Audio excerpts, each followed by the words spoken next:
Oke, Aunti bisa ceritakan sedikit tentang diri Aunti, bagaimana dan keseharian di salon seperti itu. Kesehariannya Ya, kalau UJ biasa dipanggil UJ dari nama gitu, ya. nama ya, nama lengkap Nyoman Mas Kumara Satriantari, tapi lebih dikenal sama UJ. Sebenarnya UJ itu singkatan dari Bu Jero sebenarnya, karena UJ kebetulan orang biasa yang nikah sama orang ide bagus, jadi dipanggil lah Jero. Nah, tapi kalau UJ di dunia kecantikan ini kalau dipanggil Bu Jero tuh kesannya kayak Uji tuh agak mistis dikit ya, kayak mangku atau sulinggi atau apalah gitu. Jadi Uji memilih untuk tidak menggunakan kata bujero itu di dunia kecantikan ini. Jadi Uji milihnya kata Uji ini sebenarnya dipanggil dari teman-teman fotografer sebelumnya. Jadi teman-teman fotografer tuh manggilnya Bu J, Bu J, Bu Jer, Bu Jero, Bu J, Bu J, J, akhirnya UJ gitu. Jadi terciptalah kata UJ ini. Di samping emang isi listening juga isi disebutin gitu. Jadi di mana riasnya di UJ gitu. Termasuk juga usaha ini UJ namain ya nggak lain nggak bukan ya UJ Mua Bali, karena memang UJ adalah seorang makeup artist khususnya rias Bali gitu. Apa yang pertama kali membuat Onti tertarik nih sama dunia kecantikan? Hobi, percaya atau enggak, UJ itu sebenarnya dulunya waktu masih bujang dari kecil terbiasa nari. Percaya atau enggak ya, UJ adalah seorang penari dulu tapi masih waktu bujang. Nah, jadi karena seorang penari itu kan wajib bisa rias sendiri, dan kebetulan rumahnya UJ dulu waktu masih bujang itu dekat banget sama Balai Banjar. Jadi tempat orang adain acara apa segala macam itu semuanya tuh ada di Balai Banjar. Jadi rumah UJ dijadikan sebagai base camp untuk para penampil lah, para performer. Jadi mulai dari yang nari, yang megong apa segala macam tuh, jadi mulai riasnya itu di sana gitu. Jadi sedikit demi sedikit kalau odalan di pura minta, ada banyak ibu-ibu minta disambulin, minta di make upin gitu. Jadi karena Uji sendiri kan penari, jadi ya mau nggak mau bisa rias sendiri. Jadi karena udah bisa rias sendiri, rias orang lain, jadi sedikit demi sedikit itu bisa gitu. Awalnya dari hobi. Hobi. Berarti awal mula Aunti terjun ke dunia kecantikan sampai memutuskan untuk membuat salon ini gimana, Aunti? Agak unik sih sebenarnya. UJ itu lulusan bahasa Inggris, kuliahnya bahasa Inggris, kemudian kerja di bandara, tamat kuliah kerja di bandara. Kerja di bandara, kena lah musibah bom Bali 2 waktu itu. Jadi UJ dulu di bandara itu di bagian ground handling, jadi yang handle penumpang dari baru check-in sampai dengan boarding gitu, sampai terbang gitu. Itu kerjaannya UJ dulu di bandara. Nah, karena kena bom Bali 2, akhirnya pariwisata kan down tuh, termasuk juga kerja di bandara. Jadi Uji dirumahkan awalnya, kemudian setelah itu langsung kerja di administrasi di Telkom Indonesia. Nah, Uji di sana waktu itu kerja di bagian HRD, jadi personalia. Nah, di situ juga kurang lebih Uji kerja tuh 8-9 tahun lah kalau nggak salah. Terus menikah, akhirnya punya anak 1. Nah, anak lahir nggak ada yang ngempu, nggak ada yang ngomong, jadi UJ memutuskan untuk resign atau pensiun diri dari kerja di Telkom. Nah, akhirnya keseharian UJ ngempu, jadi ngurus baby, ngurus anak. Lahirlah anak kedua setahun kemudian, dia punya anak 2. Waktu itu UJ masih stay-nya di Denpasar, jadi kerjanya semua di airport, kemudian di Telkom juga Telkom Denpasar. Nah, kemudian lahir anak kedua, karena udah lumayan kewalahan tuh ngomong anak 2, satunya toddler baru 1 tahun, satunya lagi baru lahir. Nah, jadi dan karena keduanya sesar, jadi lumayan menyita tenaga, lumayan bikin rempong juga, dikasihanin lah. Akhirnya keluarga ngajakin Uji untuk pulang kampung ke Singaraja biar ada yang bantu ngomong anak-anak gitu. Akhirnya setelah anak yang kedua lahir 2 bulan kemudian Uji langsung 2014 itu waktu itu Uji pulang kampung. Nah, kemudian anak-anak sampai di kampung di Singaraja, suami Uji kasihan lah lihat Uji itu cuma ngempu aja kerjaannya, karena sebelumnya emang udah terbiasa bekerja. Jadi dari situ awalnya runding dengan keluarga, anak-anak juga sudah mulai agak gede. 2015 mulai kamu suaminya Uje, kamu kerja deh ngapain gitu, tapi yang bisa sambil ngomong anak-anak. Nah, dari sana berawal gimana kalau lanjutin hobinya, hobi yang suka merias, suka ya di bidang kecantikan tuh suka gitu. Akhirnya difasilitasi oleh keluarga, akhirnya Uje jadilah seperti sekarang. Lambat laun Astokare ternyata aku. Jadi salon di Singaraja waktu itu tuh masih sedikit banget, tahun 2015 bisa dibilang sebelum corona itu aku banget Uje waktu itu. Jadi sampai di 2019 lah mulai corona, mulai ada pembatasan yang kayak gitu, itu mulai agak drop. Jadi masa jaya tuh nggak selamanya ada gitu. Jadi dalam usaha ini juga nggak selalu jalan mulus gitu. Pada saat corona Uji ngerasain banget perubahannya gitu. Jadi pasca corona, karena mungkin banyaknya orang yang banyaknya orang yang dirumahkan, diberhentikan dari tempat kerjanya, bingung mau ngapain. Jadi melihatlah peluang salon ini mungkin buat mereka tuh bagus gitu. Jadi banyaklah orang-orang yang join ke bidang ini gitu. Jadi baru kursus 2 jam, 3 jam udah mulai jadi ngambil klien kayak gitu. Jadi mulailah agak drop sedikit untuk dunia tata rias di per MUA-an lah gitu. Seperti itu. Jadi tapi Astokare badai juga ternyata bisa berlalu gitu loh. Jadi ya Uje masih tetap ada sampai sekarang sih. Jadi kesehariannya ya merias, kalau ada acara orang priwed, Uje melayani semua rias ya, semua rias mulai dari orang wisudaan yang paling rendah, wisudaan, kemudian graduationan, atau makeup hairdo buat ke pura, kondangan atau apa, itu Uje melayani juga. Di studio ini juga melayani, kalau home service juga melayani. Karena kalau kayak orang rias matata, pre-wed, kemudian wedding, kemudian resepsi, apa segala macamnya udah pasti home service. Karena kita yang ke klien, bukan klien yang ke kita. Kesehariannya aja ya rias, pitching klien, ketemu klien, chat klien. Karena sampai detik ini aja masih ngadminin sendiri. Jadi semua klien-klien yang kontak Uje itu masih Uje sendiri yang kerjakan. Paling sesekali ada pegawai juga gitu. Tahun 2024 kemarin, nah karena banyaknya permintaan klien, Uje juga menambah satu usaha lagi yang connecting sama Uje, sama MUA.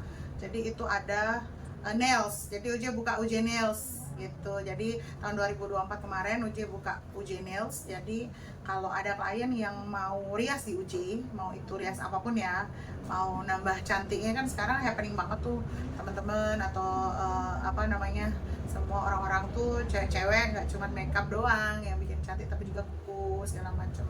Tapi untuk interview kali ini Uje baru aja remove kemarin karena emang udah waktunya. Jadi kok Uje ownernya nggak pakai nails gitu. Kebetulan pada saat interview ini terjadi baru aja di remove. Jadi mohon maaf, jadi Uje nggak bisa show up ke kalian gitu. Jadi Uje Nails ini udah hampir kurang lebih setahun lebih jalan, Astokare juga jalan. Tapi untuk Uje Nails ini Uje sendiri tidak ngambil gitu. Jadi Uje sendiri tidak mengerjakan karena udah ada nailisnya yang kerjain gitu, pegawai. Kalau Uje sendiri hanya khusus untuk makeup artist gitu. Jadi tukang payas lah kalau bahasa gaulnya gitu. Apa sih motivasi Onti yang paling besar buat berani mulai usaha sendiri? Udah nggak bisa kerja sama orang itu. Yang pertama udah nggak bisa kerja sama orang karena Uje terikat dengan anak-anak. Priority Uje adalah anak-anak dulu. Jadi kerjaan apa sih yang bisa fleksibel dengan kepentingan Uje yang untuk ngurus anak-anak gitu. Jadi ya buka usaha itu apa? Usaha di bidang kecantikan yang kebetulan emang hobinya Uje di sini. Passionnya, mungkin kalau dibilang hobi banget, Uje sendiri nggak begitu suka makeup, mungkin bisa dilihat dari penampilan sekarang. Uje sendiri nggak suka apply makeup di diri sendiri, paling kalau ada event, ada undangan untuk oh iya, mungkin Uje lupa juga, Uje itu sering kadang-kadang dijadiin juri kayak gitu, atau mungkin jadi pembicara di sebuah workshop atau apa kayak gitu tuh. Uje juga Astokare beberapa kali pernah dipercaya. Jadi untuk event-event itu baru Uje makeup gitu, padahal kan loh makeup artist kok nggak pernah makeup gitu ya, emang begini adanya gitu.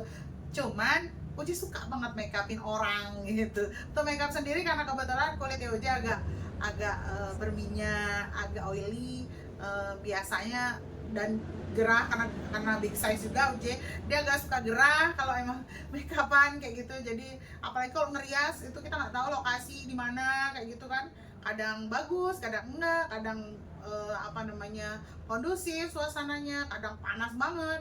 Jadi Uji, dan itu pun juga waktunya kan unpredictable, kadang jam 12 malam Uji udah jalan, jam 1 dini hari udah jalan, nggak sempet lah Uji buat bikin alis dulu, bikin pasang bulu mata dulu kayak gitu. Jadi yang Uji pastikan Uji hanya bersih dan wangi, itu aja. Jadi kalau untuk ini kok makeup artist nggak makeup ya, karena kadang-kadang seorang makeup artist itu butuh waktu untuk prepare kebutuhan klien aja sejam atau sejam sebelumnya, sebelum kita OTW. Nggak tahu kan lokasinya, kadang perjalanan cuma 5 menit, ada perjalanan yang bisa 2 jam kayak gitu, karena Uji juga biasa ngerias keluar kota kayak gitu sih awalnya ya, karena udah nggak bisa kerja sama orang. Kemudian pekerjaan yang bisa mungkin hobi, dasarnya hobi, kemudian ini hobi yang berbayar, jadi pekerjaan yang bisa nyambung dengan kepentingannya Uji, yang menjadikan prioritas anak-anak di atas segala-galanya. Kalau Uji sih itu. Oke. Uji Aunti di awal merintis itu tantangan yang paling berat itu apa sih Aunti? Sama cara mengatasinya Aunti itu gimana? Kepercayaan. Oh. Karena dalam bidang jasa seperti Uji, ini kan dalam bidang jasa gitu loh. Gimana caranya, sulitnya Uji adalah bagaimana menanamkan kepercayaan ke orang, klien ya. Dalam hal ini kita bicara itu klien. Jadi gimana klien bisa trust Uji untuk handle acaranya dia. Karena ya setahu kita harga diri seseorang yang punya kerjaan gitu, khususnya orang Bali, nomor 1 tuh udah pasti penampilan. Kalau orang nikah nih, nomor 1 payasannya dulu gitu. Baru mungkin nomor sekian ada dekor, ada catering dan lain sebagainya. Jadi bagaimana menanamkan kepercayaan klien kepada kita, itu bagi Uji sebagai pemula waktu itu lumayan sulit, karena kebetulan di Singaraja waktu itu udah ada brand-brand besar. Jadi udah ada salon yang bisa dibilang udah running cukup lama ya, mungkin di atas 5 tahun kayak gitu. Jadi Uji yang baru datang, aduh gimana nih, orang yakin nih gitu, bener nggak sih bagus, itu yang sulit.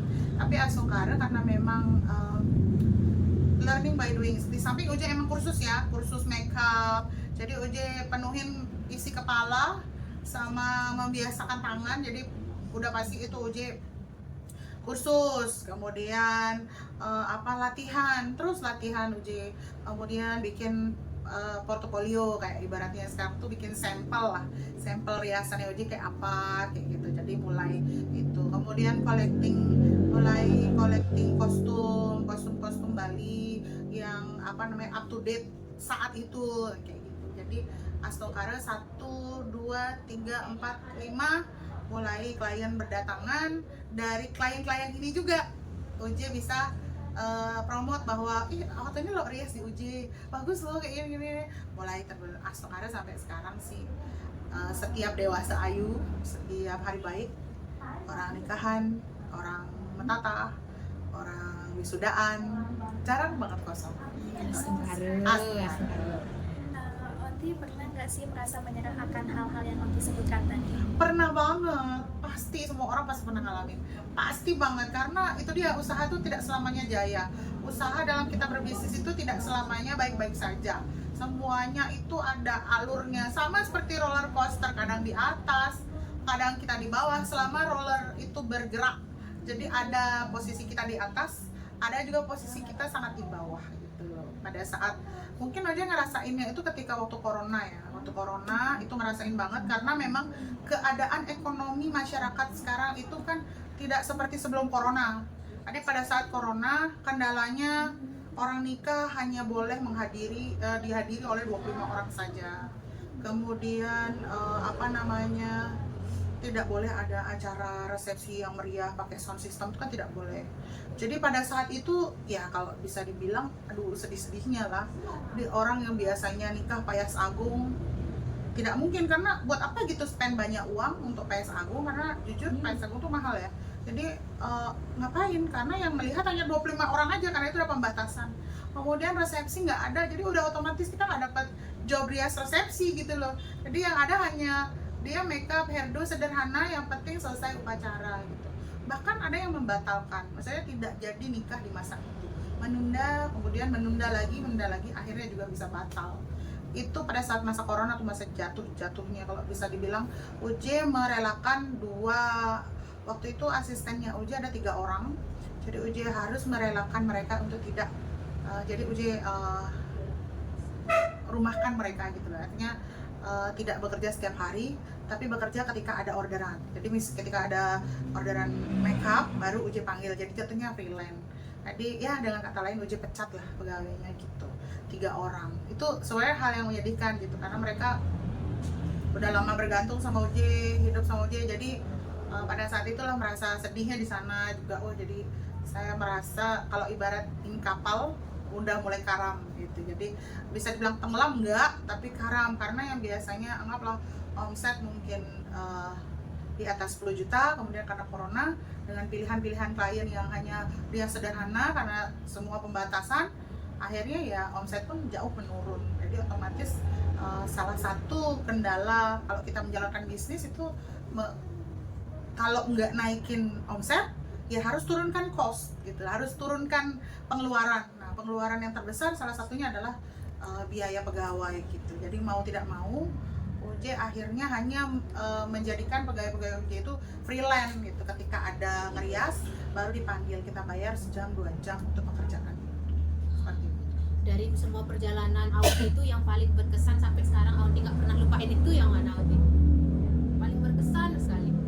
Kalau internal mungkin itu dia tadi masalah setelah corona itu benar-benar rasa banget, berkesan banget. Jadi kalau internal itu kan urusan internal lah intinya. Tapi kalau eksternal nggak dibayar sama klien pernah.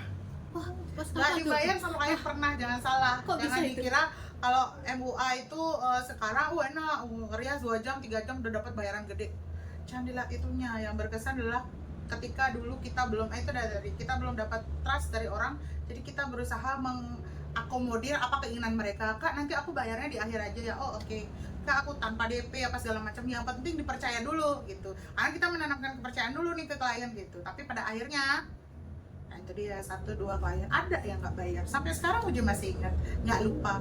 Terus lagi masalah kepercayaan dengan ini kan eksternal ya. Kalau tadi yang UJ bilang internalnya di perusahaan tuh, anggaplah di usaha UJ itu ketika memberhentikan karyawan itu hal yang paling UJ sedihkan sebenarnya gitu. Jadi sulit buat UJ lupakan gitu. Jadi karena sampai sekarang akhirnya ajak lagi, tapi tidak bisa semua satu aja, dan karena perubahan waktu, regenerasi segala macam, jadi UJ memutuskan hanya untuk meng-hire yang baru-baru aja gitu. Artinya yang fresh graduate, yang baru tamat gitu ya. Karena kita reality aja itu dalam usaha, daripada mempekerjakan orang yang berpengalaman tapi sudah usianya agak banyak, itu agak sulit dibanding dengan yang lulusan baru yang mungkin belum tahu apa, tapi dari segi physically, karena seorang MUA tuh nggak cuma sekedar bisa rias, tapi juga harus ada apa namanya kekuatan fisik, apa segala macam tuh, tenteng barang, kemudian bergadang, kemudian apa namanya kuat berdiri segala macam. Nah itu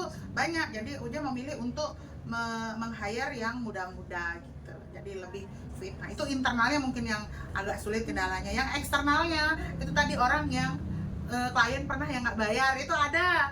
Kemudian yang kedua dalam ini tuh UJ juga sampai detik ini masih belum lupa. Pertama-tama UJ memulai karir di MUA itu tuh ada klien 1-2 yang mungkin budgetnya dia budget UJ rendah gitu ya, tapi ekspektasinya tinggi gitu. Jadi ekspektasinya salon Denpasar yang wah-wah lah gitu, tapi budgetnya, dompetnya cuman UJ gitu. Nah sekarang dia mencari apa yang ada dalam ekspektasinya di UJ, dan ketika UJ tawarkan, dia menolak dengan sangat tidak sopan sih. Pernah juga UJ, jadi baru ditawarin baju yang kayak gini, suka nggak suka, yang kayak gini nggak suka gitu, nggak sopan banget. Dia tuh sangat meremehkan. Tapi ya emang namanya juga MUA baru waktu itu, paling punya kostum 2-3 pasang kayak gitu, baru 4 pasang gitu kan. Tapi budgetnya kan menyesuaikan gitu. Anggap simulasinya dia ekspektasinya riasan Denpasar yang harganya 10 juta ke atas, sementara waktu itu Uje hanya incas di bawah 5 juta. Nah seperti itu, tapi ekspektasinya tinggi. Jadi ketika Uje tawarkan, Uje kasih solusi, dia selalu menolak. Nah yang seperti itu ya lumayan menyakitkan di hati. Dan jadi, tapi karena Uje selalu berusaha berpikiran positif ya. Dalam hidup itu Uje percaya bahwa baik dan buruk pasti ada hikmahnya, pasti ada pelajaran yang kita petik. Dari yang negatif sekalipun Uje diremehkan seperti itu, Uje seneng. Karena apa? Uje termotivasi dari sana. Oh, klien ini ekspektasinya begini, tapi sementara budgetnya dia rendah. Ya udah, akhirnya dari sana kejadian itu Uje berusaha mengatur segala sesuatunya biar Uje punya banyak varian, banyak pilihan gitu untuk klien-klien. Jadi ketika Uje didatengin sama klien yang ekspektasinya tinggi, Uje astongkara bisa mengikuti, paling tidak mendekati dari apa yang mereka ekspektasikan. Baik Onti, gimana sih cara Onti itu pertahankan semangat dan konsistensi di tengah persaingan bisnis kecantikan ini yang makin ketat gitu? Positive thinking aja, itu pertama. Kedua, tidak punya sifat iri ya. Dalam bisnis itu kita harus percaya bahwa semua rezeki itu sudah diatur dan pasti dikasihnya itu sama, tidak ada yang berbeda. Kalau memang udah kita yang punya rezekinya ya pasti kita yang dapat. Tapi kalau udah enggak, mau jungkir balik sekalipun nggak akan dapat. Makanya Uji percaya selalu berpikiran positif. Kalau emang udah rezeki nggak akan lari kemana, itu bener. Jadi kalau Uji usaha aja dulu, promote dulu, kasih lihat dulu hasil-hasil kita. Kalau misalnya mereka akhirnya berjodoh dengan Uji, ya berarti itulah rezeki Uji. Kalau misalnya persaing, Uji tidak pernah merasa bersaing, tapi termotivasi iya. Karena kalau bersaing itu menurut Uji konotasinya negatif banget. Apalagi Uji adalah bidang penjual jasa kecantikan. Model gini, ini tuh seni, tangan ini seni. Tangan Uje dengan tangan orang lain belum tentu sama. Pegawainya Uje yang ikut 11 tahun aja belum tentu sama hasilnya dengan Uje gitu loh. Walaupun produknya sama, cara kerjanya sama, tekniknya sama, alat-alat yang digunakan juga sama, tapi kalau tangan ya nggak mungkin sama gitu. Jadi Uje percaya bahwa semua rezeki itu sudah diatur dan dibagi rata sama Tuhan. Kalau emang udah rezekinya Uje, nggak akan lari kemana. Itu aja. Kadang-kadang di depan rumah Uje ada yang nikah, bisa jadi bukan Uje yang rias gitu loh, bisa orang lain. Ya berarti Uje menganggap wah salah saingan nih, wah nih kena asap. Enggak, salah. Uje menganggap bukan rezeki kita, bukannya kita murah, atau bukannya kita mahal, atau bukannya kita jelek, atau kita bagus, tapi bukan rezekinya kita gitu. Bukan berarti dia lebih baik atau ini, enggak ada. Uje tidak mau bersaing dengan siapapun karena masing-masing MUA itu udah punya ciri khas sendiri gitu lah. Udah punya garis tangannya sendiri lah gitu. Jadi orang yang hire kita biasanya sudah melihat hasil kita. Kayak Uje nih misalnya, ada yang ya ini menurut klien ya, ada yang cerita kalau kenapa sih pilih Uje? Soalnya aku suka alisnya Uje, aku suka caranya Uje pakai ini, aku suka caranya gini. Udah ada. Jadi orang pick up kita, pitching kita itu karena udah tahu riasannya kita tuh kayak apa gitu. Oke, Aunty, berdasarkan hal itu apa sih yang menjadi ciri khas dari Uje MUA Bali yang menjadi pembeda di antara salon-salon MUA yang lain gitu? Sebenarnya pertanyaan itu bukan ditanyain ke Uje sih harusnya, karena kan Uje pasti jawabnya bagus-bagus aja. Cuman mungkin untuk memfasilitasi pertanyaan itu kayaknya yang sering kebanyakan nih ya kata klien yang nyari ke Uje itu, satu alis, ada ciri khasnya katanya. Kemudian kedua mungkin kalau untuk yang suka payah sagung kayak gitu, atau ini pasangan bunganya rapi ya kayak gitulah. Mungkin ada yang bilang juga bulu matanya cakep kayak gitu-gitu. Karena emang Uci selalu memilih produk atau bahan yang Uci gunakan rias itu yang premium punya. Mungkin makanya kadang ada orang yang rias kayak gitu aja harganya sekian kayak gitu, mahal apa segala macam. Benar kalau dibilang ya mahal, tapi karena ya memang mahal, tapi apa? Karena satu bahan dan alat yang Uji pakai, produk yang Uji pakai itu semua berusaha Uji usahakan yang terbaik, yang maksimal, yang premium apa segala macam. Karena ya itu dia, setiap orang yang rias di Uji mungkin bisa jadi itu adalah momen sekali seumur hidup. Seumpama misal wisuda nih, ya mungkin wisuda bisa berkali-kali ya karena S1, S2, S3 bisa. kemudian graduation ya, tapi di momen itu kan pasti berbeda. Misalnya nggak graduation SMP, kemudian SMA, kan sekali doang seumur hidup. Matatah pun juga sekali doang seumur hidup, apalagi nikah. Itu kan udah pasti asal ada sekali seumur hidup. Ya ada sih beberapa klien yang kemudian akhirnya menikah lagi dan lain sebagainya. Dari sekian perjalanannya ini, siapa sih sosok yang paling berpengaruh sama proses perjalanan bisnis dan karirnya Aunty? Proses perjalanan Sosok yang paling berpengaruh. yang paling berpengaruh pertama keluarga Uji, khususnya kakaknya Uji. Dia yang memfasilitasi dari awal.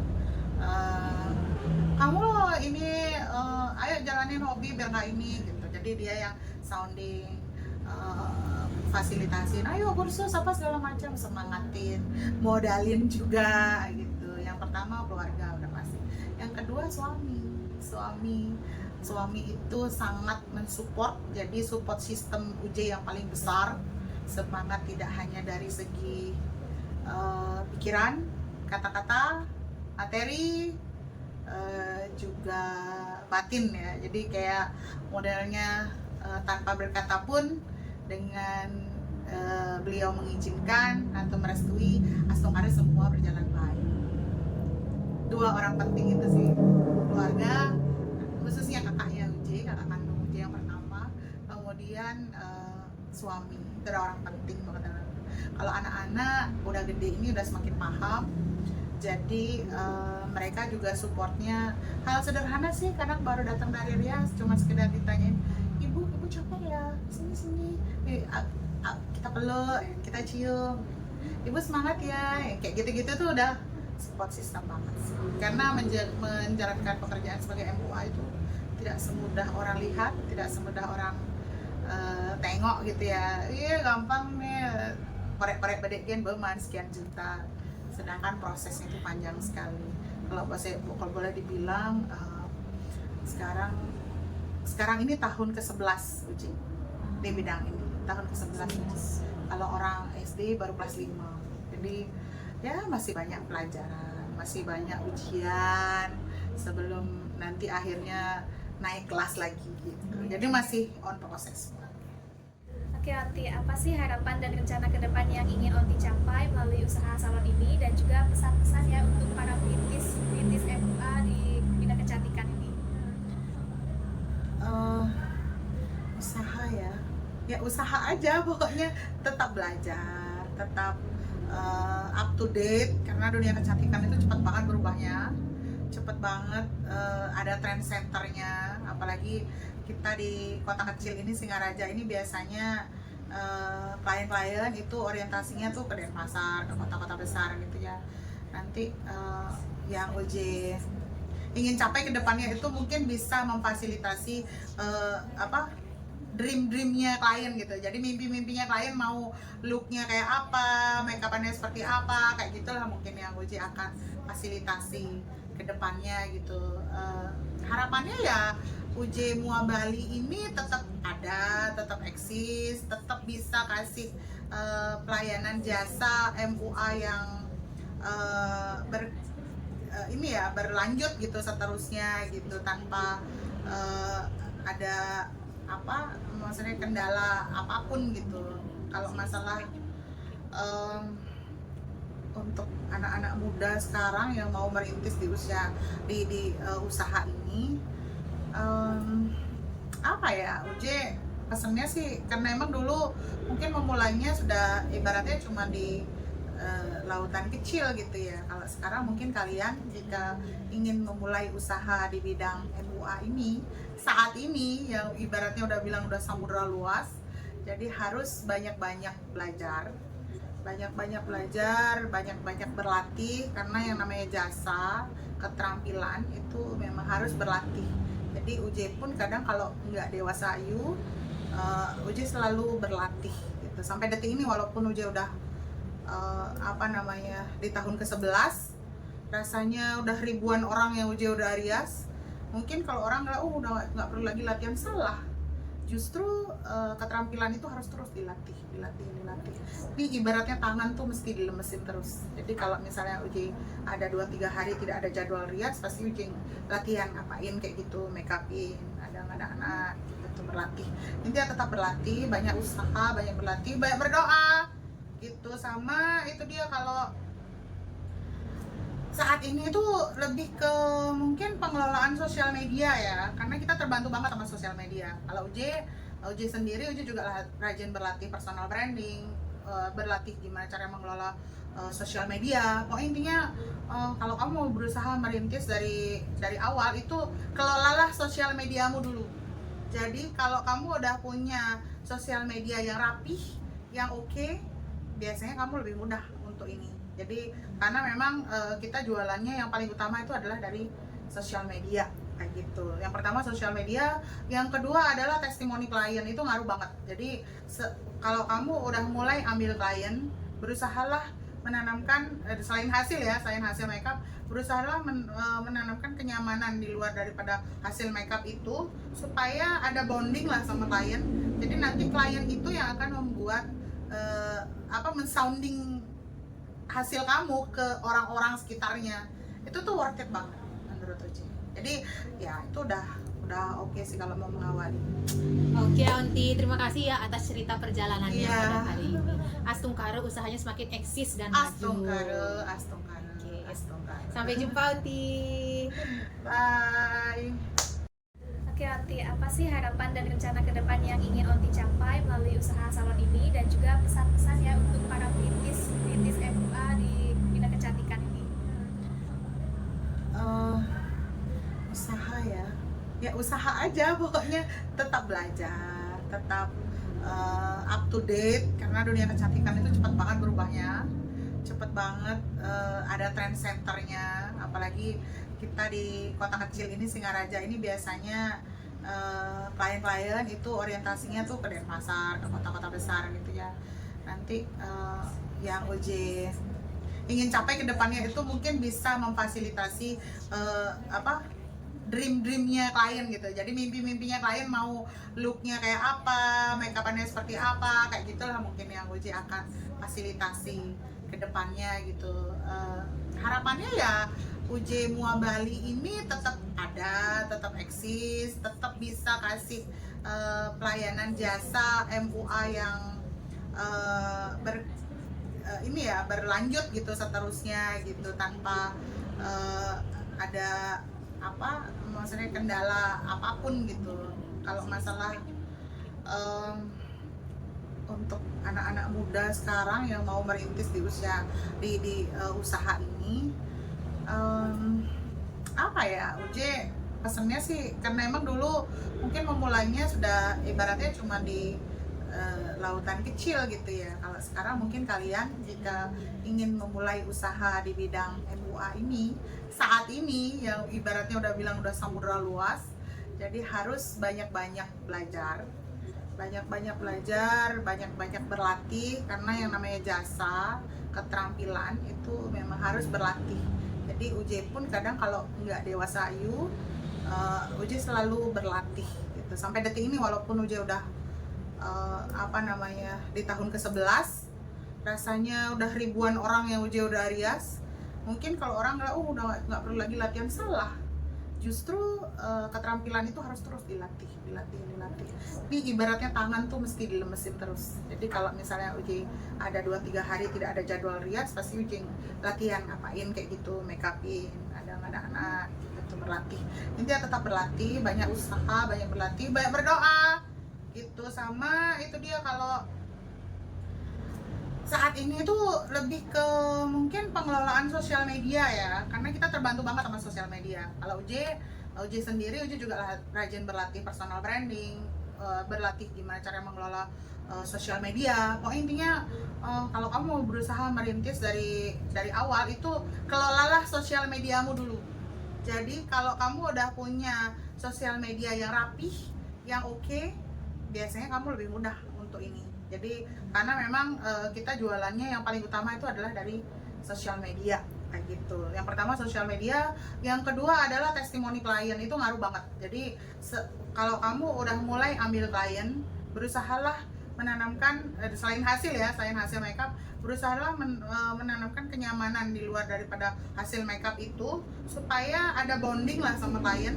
Jadi nanti klien itu yang akan membuat mensounding hasil kamu ke orang-orang sekitarnya itu tuh worth it banget menurut Uci. Jadi ya itu udah oke sih kalau mau mengawali. Oke Aunty, terima kasih ya atas cerita perjalanannya Iya. pada hari ini. Astungkara usahanya semakin eksis dan maju. Astungkara. Oke. Astungkara. Sampai jumpa Aunty. Bye.